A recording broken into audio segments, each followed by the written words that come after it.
Big news on that front as far as pothole scourge in Silicon Valley that is concerned. In Bengaluru, we're given to understand that DK Shivkumar inspects roads.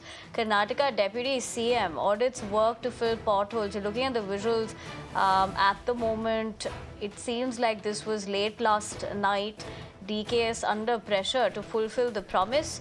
DKS on September 2nd had said pothole-free roads in 15 days. A deadline for good roads have expired 7 days back. You're looking at the visuals of the same on your screens at the moment. You can also look at Nalapad Harris accompanying the Deputy CM, that is. Let me take that point across to Neha Hebbale. Neha, we're looking at these visuals on our screens of DKS auditing these roads. But with the fact that number one, of course, that deadline was missed. After that, we're given to understand this is some sort of an expedited process. But also the bigger question will be here, with this kind of approach, will we be actually seeing cover up of potholes as one aspect, but the quality is another aspect, which then will mean that you're coming back to point A once again?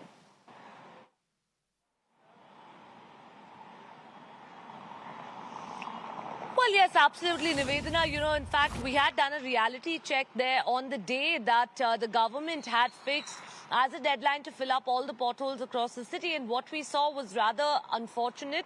It was a pretty sad state of affairs over here in Bengaluru city, where potholes still remained, in fact, not covered. And those that were covered in a rather shoddy manner. We spoke with the BBMP commissioner about this back then, and he, of course, raised a hue and cry as well and said that, there's no such thing as filling up the potholes completely. So the question arises about why these false promises are being made.